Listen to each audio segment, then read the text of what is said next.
What's up, everybody? Brother Christopher with the heads, not the tails. You know, the other day I made a video about life being short, and I wound up deleting it because I didn't feel that I was really getting my point across to people how I wanted to, so I want to go ahead and give it another shot here. Now, as many of you know, life is short. A lot of us have friends and loved ones that have passed away, and many of them were taken when they were young.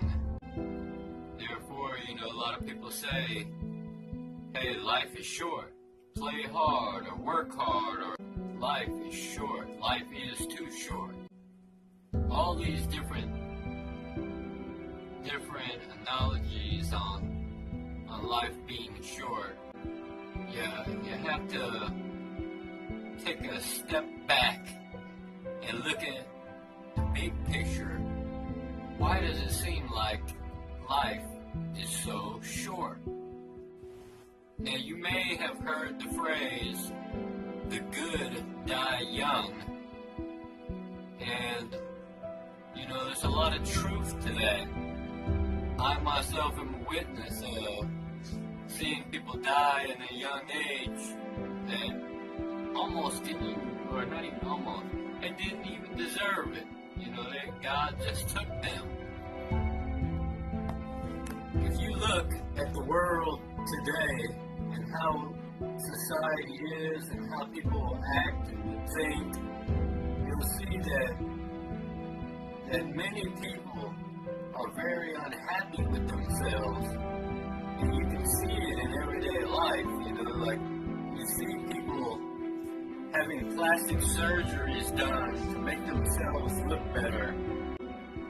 People do all types of things to improve themselves. Nothing's wrong with that. You should always be trying to improve upon yourself. But the Bible offers a way to improve yourself that's going to work. It's been tested and proved. So, I want to dive deep into this video and make this over again, because I want to show you something I like to call categories. When so many people are hurting and doing all types of things to fit into society, to fit into the world,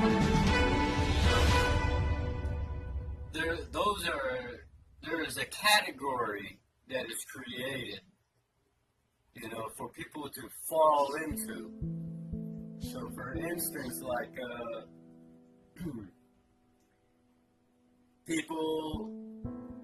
some people are unhappy with themselves and feel like, maybe they're not attracted to women or the opposite sex, and maybe they feel like they don't fit in. So, they're constantly looking for a place to fall into.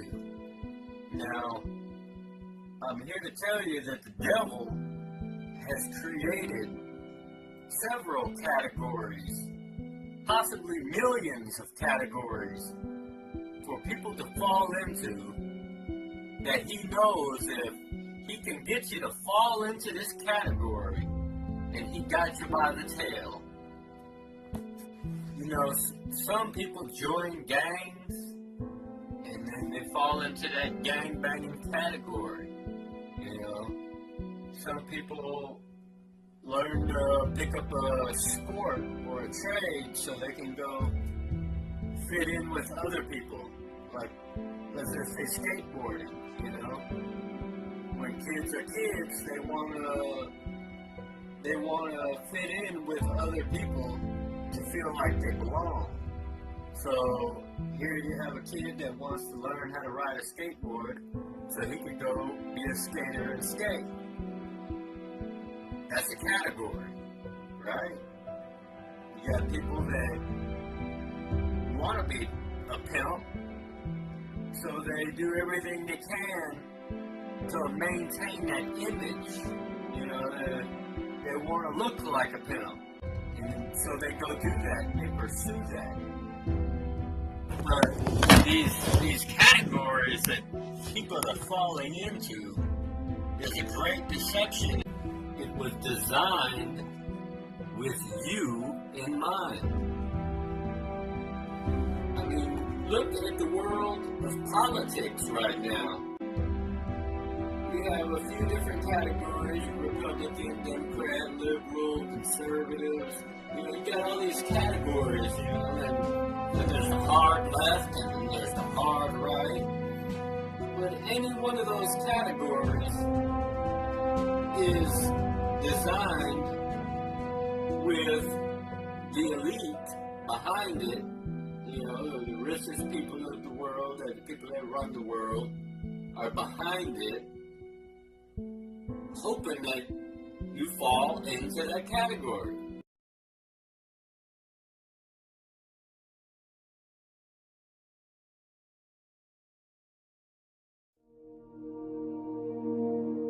Winston Churchill once said that, quote, "Democracy is the worst form of government, except for all those other forms that have been tried from time to time," unquote. And I can see his point.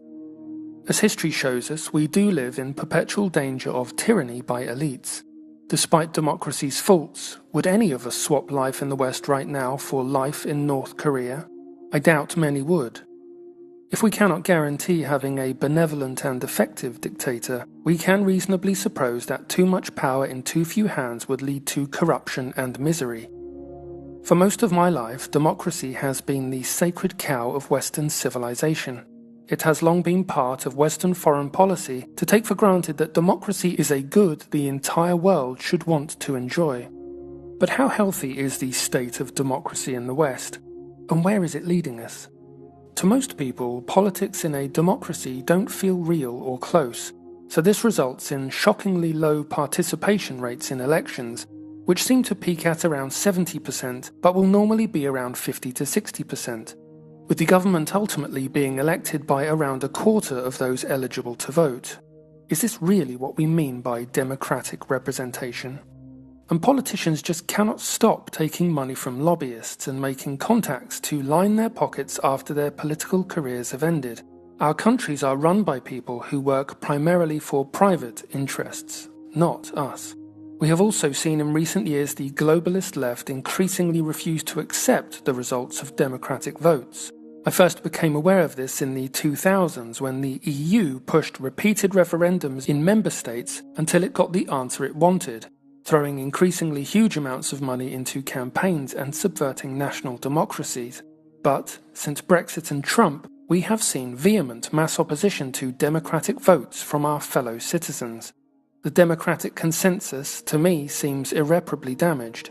When they win elections, it's okay. When we do, it's not, and they must be protested until reversed. But, from a nationalist perspective, there is one problem with democracy that trumps them all, and that is democracy has been hijacked to usher in globalism through mass third world immigration. The openness of Western democracy has enabled the transformation of nation-states into multicultural, divided and chaotic states. And yet the peoples of Europe were never asked for their democratic mandate for this. Consent was just assumed, as with EU membership. For me, the primary duty of any government is to protect the people and enable them to live in relative harmony around a set of broadly shared ideals. This is a duty that most Western governments have sadly abandoned. But as our democratically elected leaders celebrate diverse, multicultural societies and steadily incorporate values and legal systems from other cultures to appease the new arrivals, we can see the inevitable social fractures beginning to form, and these will only widen until society breaks down entirely. The 2015 migrant crisis was when I first truly realized that democracy and the rule of law ultimately meant nothing, and that, under democracy, we had been transformed into countries full of people too brainwashed or apathetic to recognize a state-sponsored invasion of its own territory. Those that could see the invasion for what it was and is were never asked for their opinion on this. Our consent, again, was just assumed. What case can be made for democratic government under these circumstances? The most important thing to acknowledge is that our age, the age of mass multiculturalism, is a time without precedent. Up until about 30 years ago, the idea of the nation-state had largely gone unchallenged. It was taken for granted that the nations of the world were different and should live separately. How things have changed, and how quickly. In the context of homogeneous nation-states, I would certainly agree that democracy is the best option of a bad bunch. Homogeneous countries are certainly not always peaceful. Humans fight each other no matter what their ethnic or racial origin. But racial and religious diversity have certainly added volatile complications to the mix. Complications so severe that the West cannot possibly survive their continuance. What Churchill's assessment of democracy failed to take into account, largely because his speech predated the rise of post-Marxism by some decades, is that democracy is not only vulnerable to this leftist subversion, but it enshrines its expression as a fundamental right. It ensures sanctuary for its own parasite. Growing up, I was taught that Senator Joseph McCarthy was a paranoid fool, and that his crusade against communist infiltration in the US was an overreaction to a non-existent threat. Of course, the academics and media pushing that narrative are precisely the people about whom McCarthy was trying to warn us. In the 1950s, McCarthy was awake to a threat that many still cannot fathom to this day. Now we are reaping the bitter fruits of our ignorance and inaction. The media, academia, and to a large extent politics itself, have been infected by the bizarre idea that nations should not exist, and the more people we have in our societies from completely different cultures, the more happy and successful we will become. This flaw in democracy wasn't apparent to us when the nation-state was not under threat. Now this flaw and the threat cannot be denied. Our borders are open, and many Europeans have been convinced that their nations either do not exist or do not matter. If the European peoples are to survive, it is highly unlikely to happen through democratic systems. You cannot secure a nation on a series of 5-year parliaments. It is democracy that has permitted our enemies to lead us into this crisis. In 1992, Francis Fukuyama dared proclaim the end of history, asserting that liberal democracy would be the endpoint of human civilization. Doubtless when he made the claim it seemed entirely plausible, desirable even. But then, how could he, how could any of us, have foreseen the civilizational catastrophe that has been visited upon the West since that time? It is also crucial to note that, due to huge differentials in birth rates between ethnic groups, it is only a matter of time before minority groups overtake whites as a voting bloc. Democracy, therefore, not only allows the subversion of whites into believing they have no culture or ethnic identity to preserve, but it also mathematically guarantees that they will be outnumbered at the ballot box by groups who have strong in-group preference and divergent interests. Democracy is creating a West where there will, eventually, inevitably, be no place for Europeans. We are being mixed away through relentless miscegenation propaganda and the importation of hundreds of thousands of young African and Middle Eastern men, not women. We are sold lies about our white privilege and guilt, while we work to pay for the new arrivals to raise large families, while most of us scarcely get by and worry about the cost of even a single child. If we complain, we are held up for public shame as racists. The level of authoritarianism and anti-white rhetoric in our democratic societies today has reached a level I would never have believed possible only 10 to 15 years ago. It is only going to get worse for us until we unify and start to represent our own interests. This is why when people say democracy is a safeguard against authoritarianism, I have to assume that they are either entirely ignorant about how radically things have changed in recent years, or that they are simply happy to see nationalists silenced. If you go publicly against the mainstream multicultural leftist narrative, see how much free speech you have, particularly in Europe. There will be no integration or cross-cultural understanding, because that's not the goal of multiculturalism. Minority groups do not need anything from and are not interested in anything about the host populations of Europe. The monthly benefit check is guaranteed, and ethnic minorities are so large that they exist in bubbles that could theoretically exist anywhere in the world. Perhaps some of you might point to countries like Poland or Hungary or even Japan for examples of successful nationalist democracy. Do not be fooled. The globalists are playing the long game, and these countries, while in a much better position than Western Europe, will never be free of the globalist menace that will eventually exploit the vulnerabilities of democracy there too. We need fresh thinking for the European peoples to survive, not vain hopes. What should replace democracy is not clear. Perhaps a new nationalist model of democracy can evolve, perhaps some form of Hoppian, consent-based ethnic community.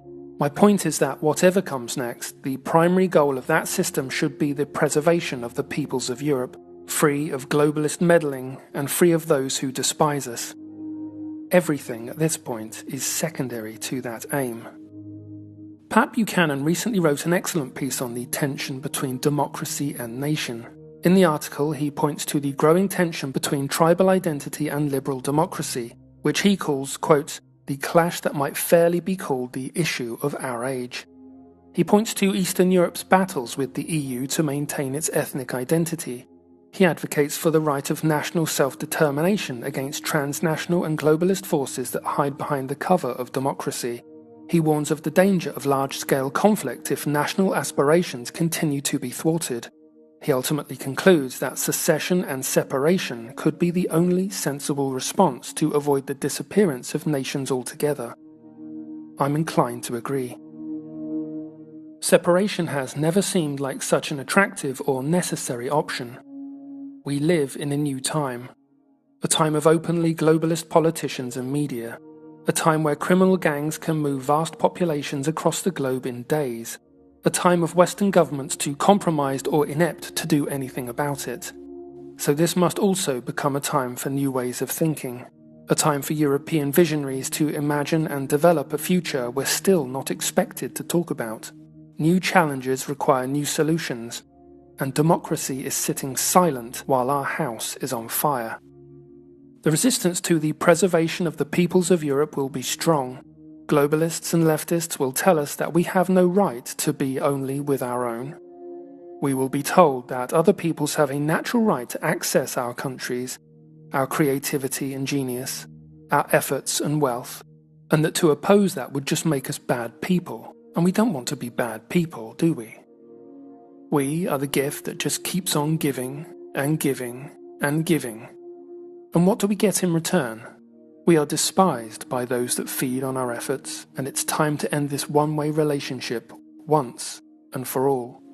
The question we should be asking ourselves is not how we can save democracy, but how we can save ourselves from democracy. Until next time, be well.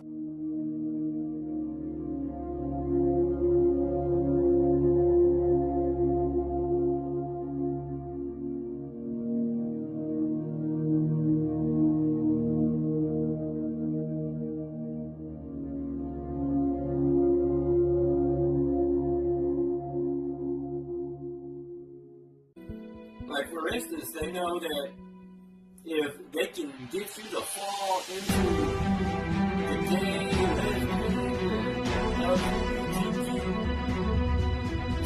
whatever community, if they can get you to fall into that, there's a big chance that you're probably going to be a Democrat. And so they target those people, just like immigrants. They know most immigrants will vote Democrat, right? So it's just a really deceitful system going on here that we are in the middle of, whether we like it or not. You know, we're involved just because we're citizens of the United States. You know, you try not to go to jury duty when they call you. You know, don't show up for jury duty. They will have your butt in jail. You know what I mean?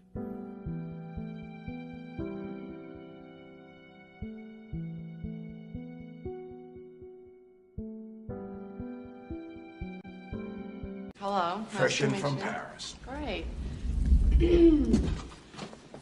Nice to meet you. 3 for you. And My place. Thanks for the champagne, John. Oh, you're very welcome, Captain. 3 for you. And my place. Thanks for the champagne, John. Oh, you're very welcome, Captain.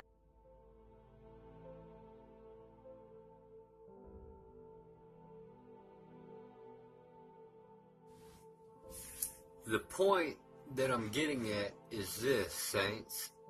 Listen to me on this, and please don't be offended, anybody.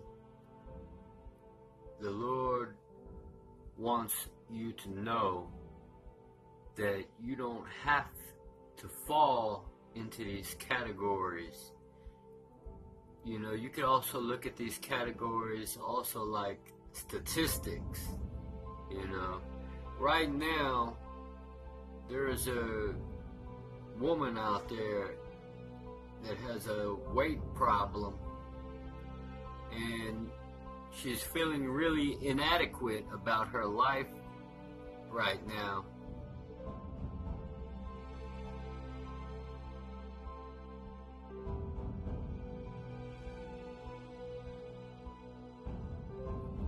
And there's a category that many women just like her are falling into called stud.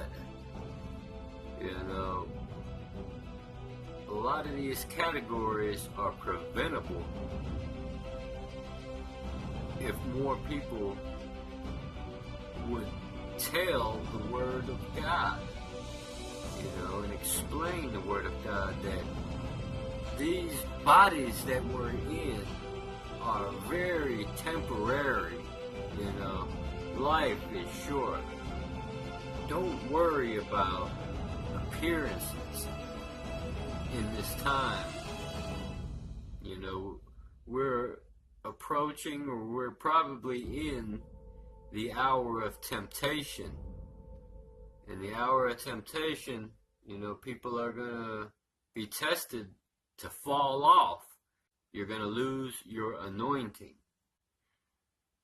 You don't want to lose your anointing. I mean, the devil would love for you to fall into any one of these categories. He would love for you to be another statistic. This hour, I'm telling you, is unlike any other hour that I've seen in my 40 years on earth. And I'm here to warn you,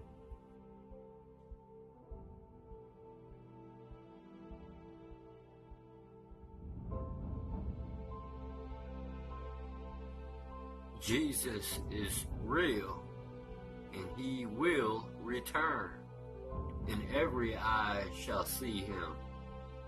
Every tongue shall confess that Jesus is Lord and Savior.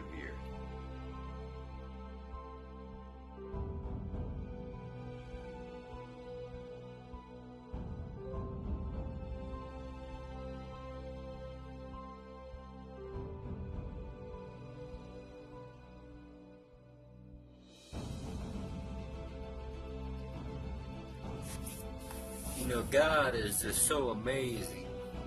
As I'm sitting here talking to you guys, I come across this in Daniel 11, starting at, let's go to 31.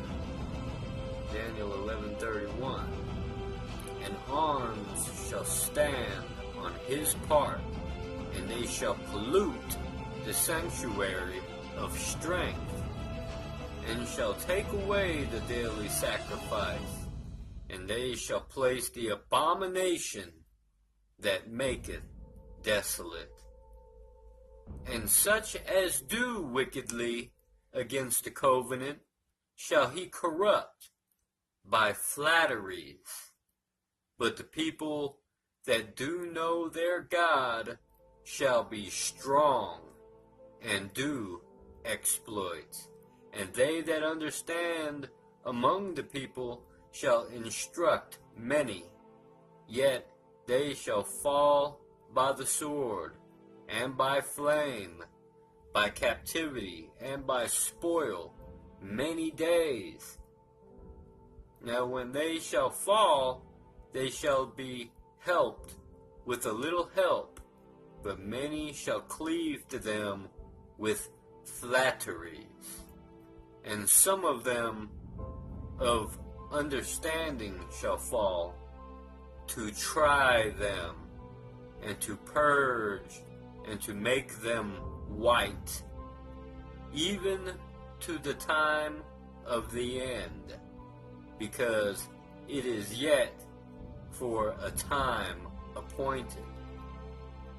And the king shall do according to his will, and he shall exalt himself and magnify himself above every god, and shall speak marvelous things against the God of gods, and shall prosper till the indignation be accomplished.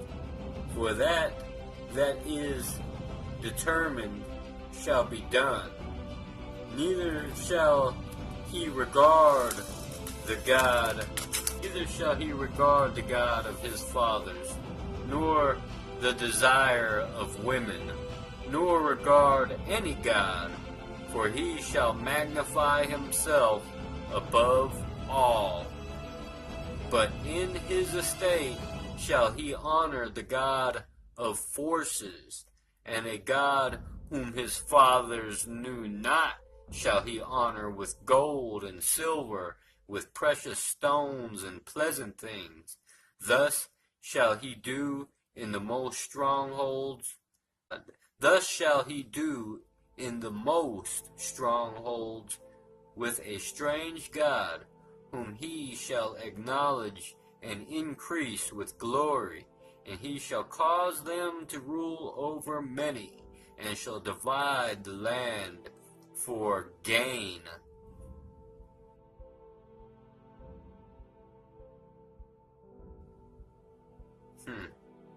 And at the time of the end shall the king of the south push at him, and the king of the north shall come against him like a whirlwind, with chariots and with horsemen, and with many ships, and he shall enter into the countries, and shall overflow and pass over. He shall enter also into the glorious land, and many countries shall be overthrown, but these shall escape out of his hand, even Edom and Moab, and the chief of the children of Ammon. He shall stretch forth his hand also upon the countries, and the land of Egypt shall not escape.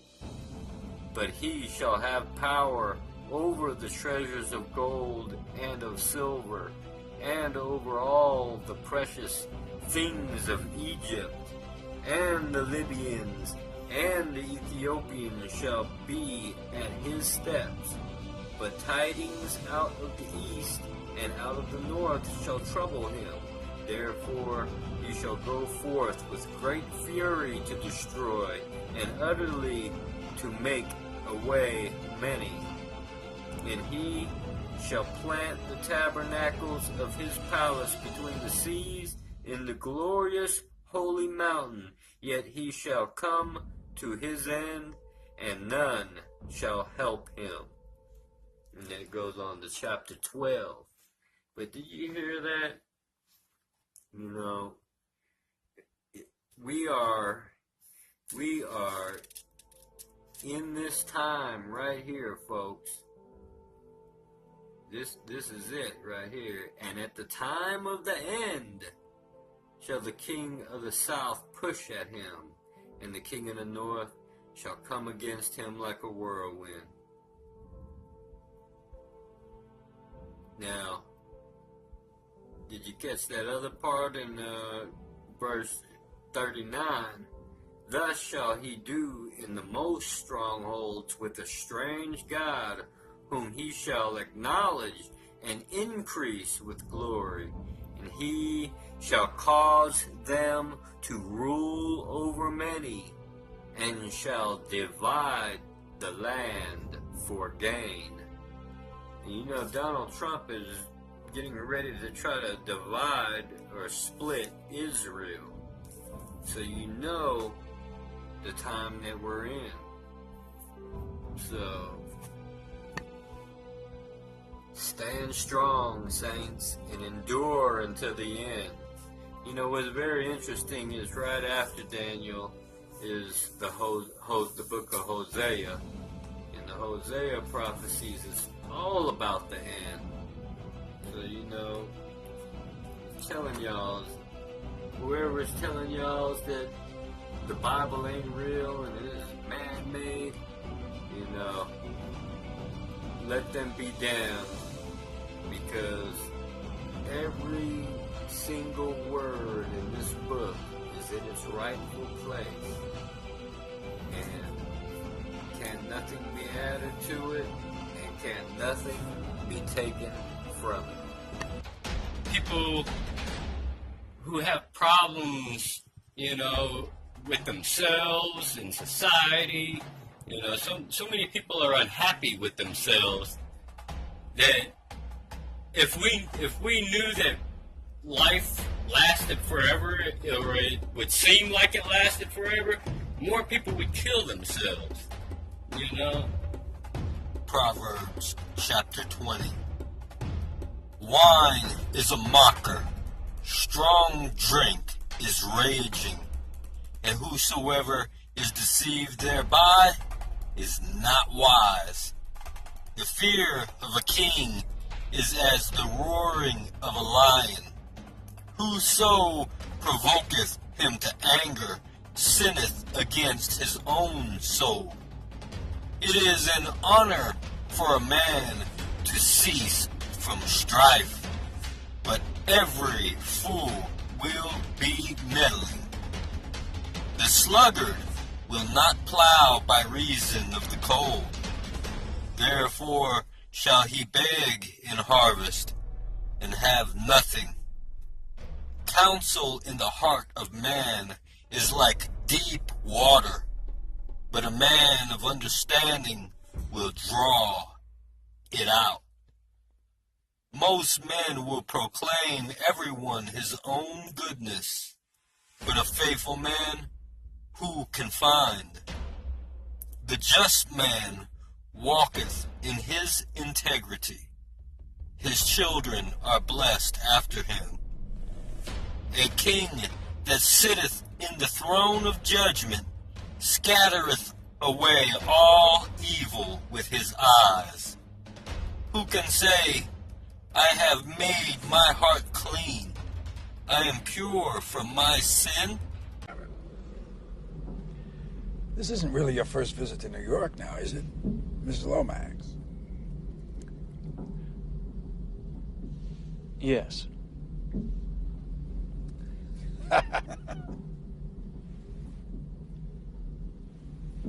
You've done one hell of a job bringing him up, Miss Lomax. And I'm sure it wasn't easy. No. Mom, we're here. Yes. Good night to you. Good night. Good night. Good night, Marion. Kevin, hang on. How about Cullen? How's it going? Everything on beam?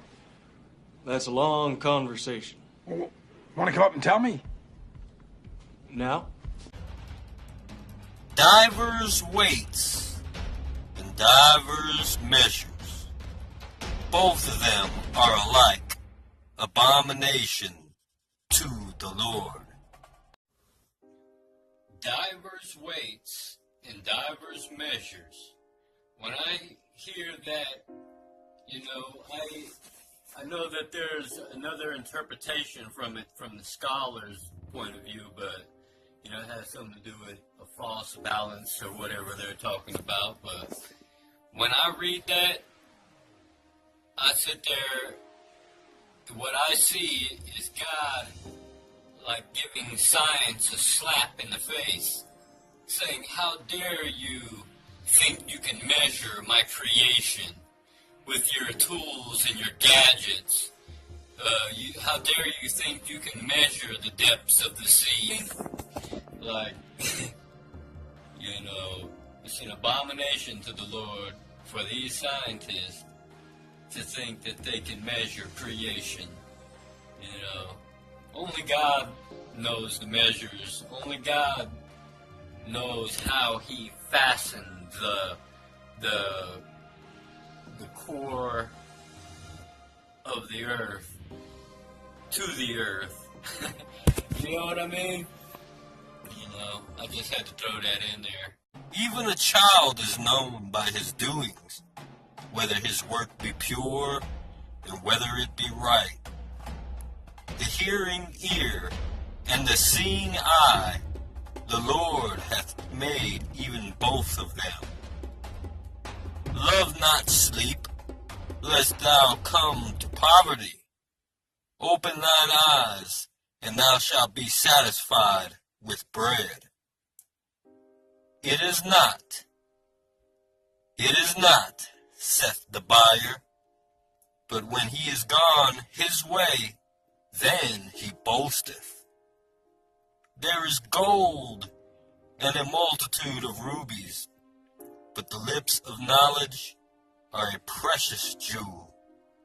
Take his garment, that is surety for a stranger, and take a pledge of him for a strange woman. Bread of deceit is sweet to a man, but afterwards his mouth shall be filled with gravel. Every purpose is established by counsel, and with good advice make war. He that goeth about as a talebearer revealeth secrets. Therefore meddle not with him that flattereth with his lips.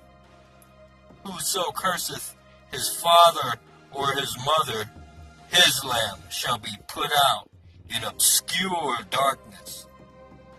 An inheritance may be gotten hastily at the beginning, but the end thereof shall not be blessed. Say not thou, I will recompense evil, but wait on the Lord, and he shall save thee. Divers weights are an abomination unto the Lord. A false balance is not good.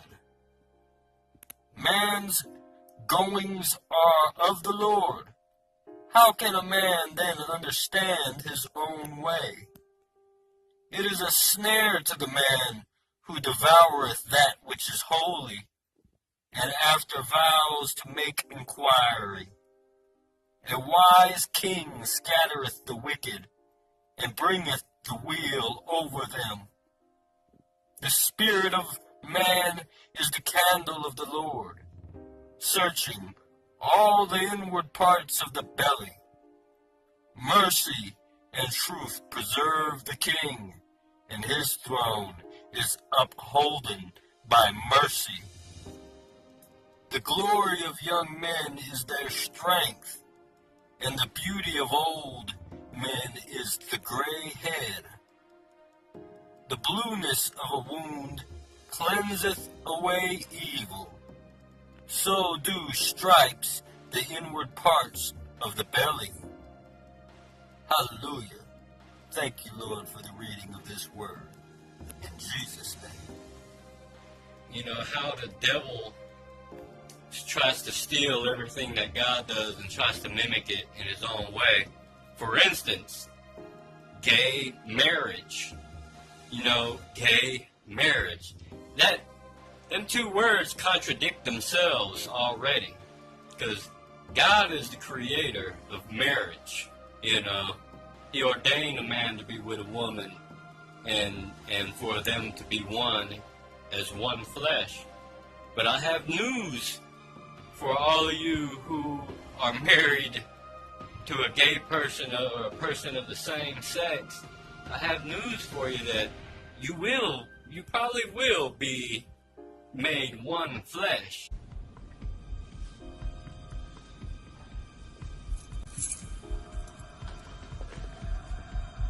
Let's talk tomorrow. You sure? But y'all's both gonna burn in hell. And forgive me for being so blunt about it, but, you know, there is no true love in a gay marriage because God is love. And without God, there is not no true love. So, you know, just all the things that the devil twists on people. You really think the devil cares about marriage? The devil tries to destroy marriages daily. You know, he hates a righteous marriage. Yeah.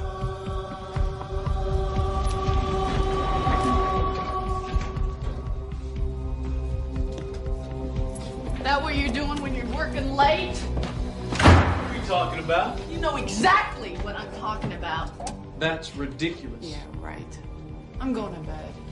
Night, Alice. Night.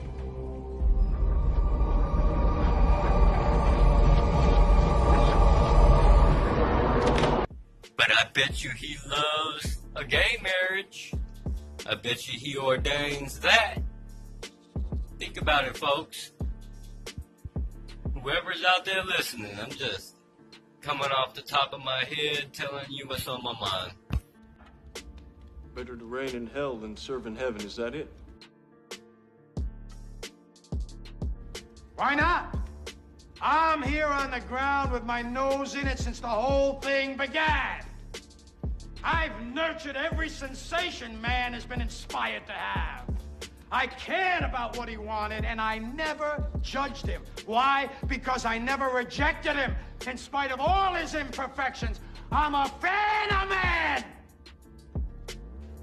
I'm a humanist. Maybe the last humanist. Who, in their right mind, Kevin, could possibly deny the 20th century was entirely mine? All of it, Kevin! All of it. Mine. I'm peaking, Kevin. It's my time now. How are you today, sir? Okay, how's it going? Fine, thank you. Thank you, sir.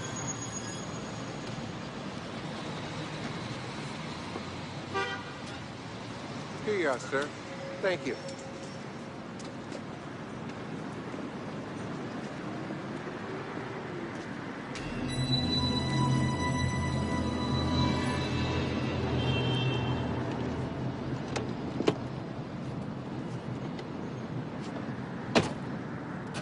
Hey, buddy. You gonna pay for that or what?